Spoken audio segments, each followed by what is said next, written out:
La candidate du parti Orange est en tête des voix selon les résultats provisoires des élections municipales d'Atananarivo, proclamés aujourd'hui par la CENI. Interrogée sur les ordonnances irrégulières, la CENI a nié toute connaissance de la participation au vote de membres des forces de l'ordre et a rejeté la responsabilité des ordonnances au tribunal. Suite de l'affaire Apollo 21, la détention de Paul Mayora Van Waren, accusé de tentative de coup d'État et d'assassinat contre un gradué en 2021, est jugée en violation de la Déclaration universelle des droits de l'homme et le pacte international relatif aux droits civils et politiques par le groupe de travail sur la détention arbitraire des Nations Unies.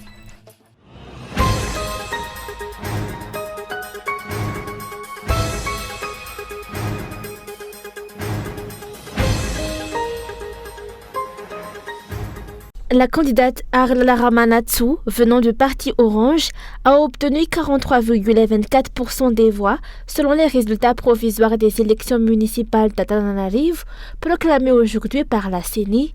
Tuzla Valmanan arrive en deuxième position avec 36,24%, suivi de Tainara Zavunduel avec 11,99% et de Gaskara Fensu avec 5,49%. D'après la CENI, le taux de participation dans la région d'Atananarivo s'élève à 44,19% contre 48,79% au niveau national.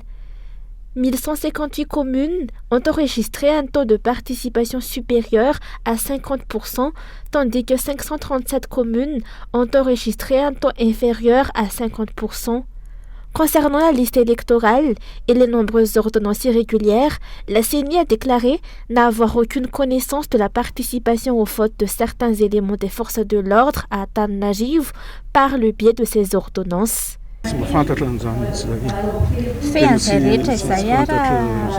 Je n'ai absolument aucune connaissance de cela. L'ordonnance est un droit fondamental. Et pour les forces de l'ordre, s'il y a des éléments des forces en mission dans une commune, je ne vois pas en quoi c'est illégal. Cependant, puisque vous évoquez des forces de l'ordre, pourriez-vous préciser de qui ou de quoi il s'agit? Avez-vous des noms?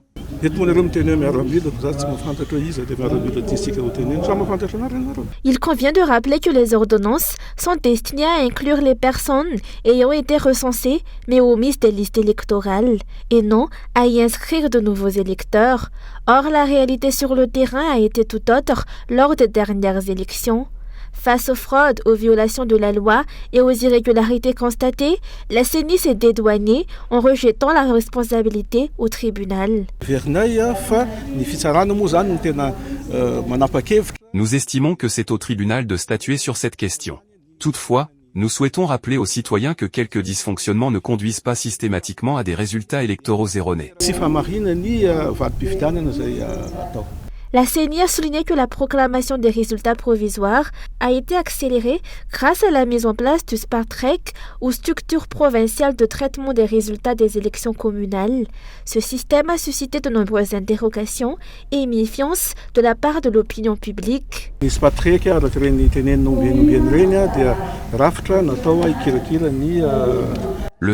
a été mis en place pour gérer le processus électoral et sortir les résultats électoraux provisoires. Le traitement des résultats commence au niveau des bureaux de vote, puis se poursuit avec les SRMV, avant que le SPATREC ne publie les résultats provisoires. La mise en place du SPATREC n'est citée nulle part dans la loi, mais telle a été la réponse du président de la CENI une fois interrogé sur cette question. Cette nouvelle violation de la loi s'ajoute à celle constatée lors de l'établissement des listes électorales, le jour du scrutin et maintenant lors de la publication des résultats provisoires. Comme l'ont déjà souligné les politiciens et analystes politiques, la CENI portera l'entière responsabilité de ce qui adviendra après ces élections entachées de fraude et d'irrégularité.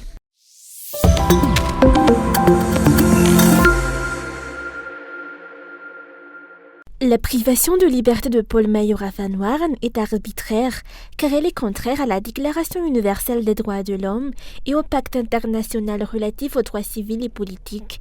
Telle est la teneur de l'avis adopté par le groupe de travail sur la détention arbitraire du Conseil des droits de l'homme des Nations Unies le 30 août.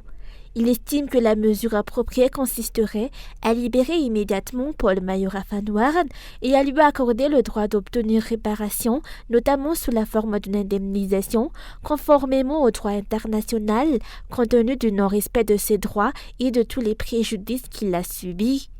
Accusé de tentative de coup d'État et de tentative d'assassinat contre Andradwil en 2021 dans le cadre de l'affaire Apollo 21 et condamné à 20 ans de travaux forcés, Paul Maïora-Fanouaran serait toujours détenu à l'isolement à la prison de Tiafai. Son état de santé s'aggraverait en raison de ses conditions de détention. Il aurait déjà déposé une requête pour être transféré en France le 23 janvier 2023. Si les autorités françaises ont donné un avis favorable à son transfert en France, les autorités malgaches s'y seraient opposées. Dans son avis, le groupe de travail demande au gouvernement malgache de prendre les mesures qui s'imposent pour remédier sans tarder à la situation de Paul Maïora-Fanouaran et la rendre compatible avec les normes internationales applicables, notamment celles énoncées dans la Déclaration universelle des droits de l'homme et dans le Pacte international relatif aux droits civils et politiques.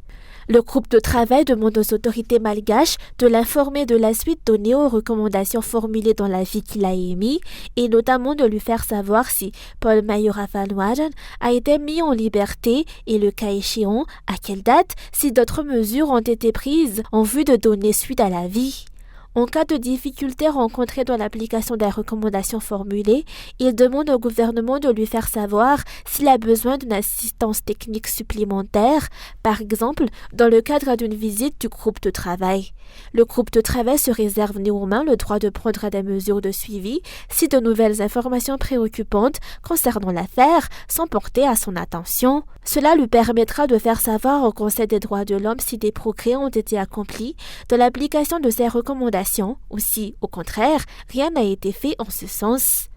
Adopté le 30 août dernier lors de la 100e session du groupe de travail sur la détention arbitraire, l'avis a été rendu public le 25 novembre dernier et dans 6 mois, soit au plus tard en mai de l'année prochaine, aux autorités malgaches pour appliquer les recommandations formulées. Le groupe de travail demande par ailleurs au gouvernement d'user de tous les moyens à sa disposition pour diffuser l'avis aussi largement que possible. Jusqu'à ce jour, aucune information concernant cet avis n'a émané des autorités du pays.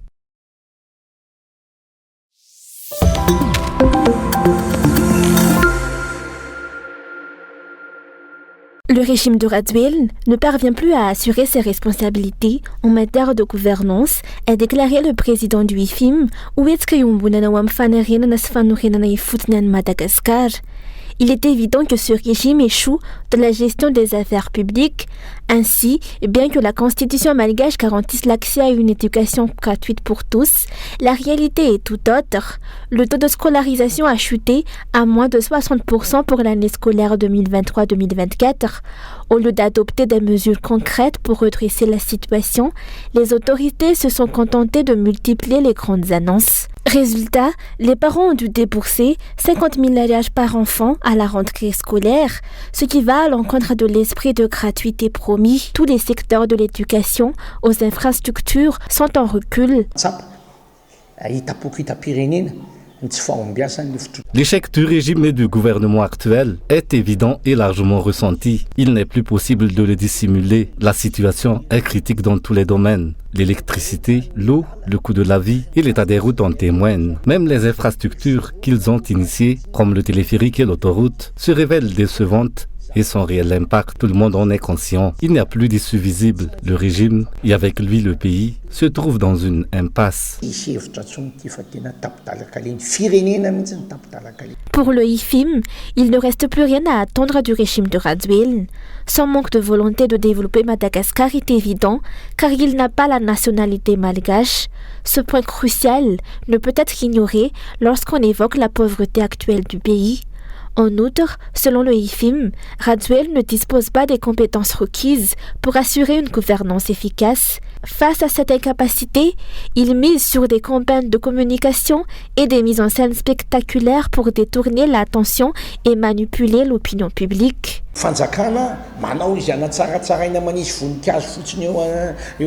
Le régime tente de soigner son image, mais pendant ce temps, Le peuple ne mange plus à sa faim. Le dirigeant est conscient des problèmes, mais il ne prend pas les décisions adéquates pour les résoudre, faute de savoir comment s'y prendre. Pire encore, les personnes qu'il choisit pour composer son équipe et lutter contre la pauvreté n'ont jamais été confrontées à cette pauvreté. La majorité d'entre elles n'ont pas grandi à Madagascar et manquent d'expérience et de compétences adaptées. Cela se reflète dans la composition de l'Assemblée ou du gouvernement et voilà le résultat. Si cette mauvaise gouvernance persiste, le pays et son peuple courent à la catastrophe, a averti le IFIM. Il est impératif que chacun prenne conscience de la gravité de la situation et refuse de se laisser museler, intimider ou manipuler par des promesses creuses et des dons ponctuels.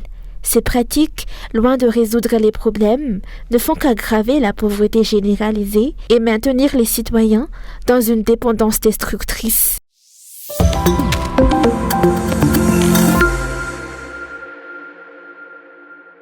À partir d'aujourd'hui et jusqu'au 5 janvier 2025, il y aura un transport en commun de nuit à Tal Najiv, annonce l'UCTU.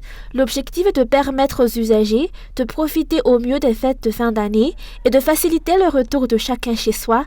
Le service de nuit sera disponible de 20h à minuit et concernera l'ensemble des lignes de transport.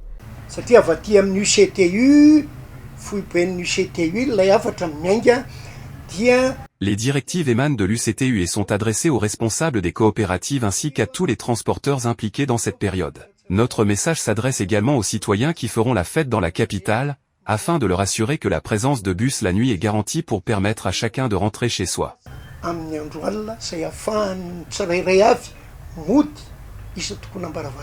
Les mesures de sécurité qui seront prises par les autorités face à cette nouvelle organisation sont attendues, compte tenu de l'insécurité qui sévit dans la capitale.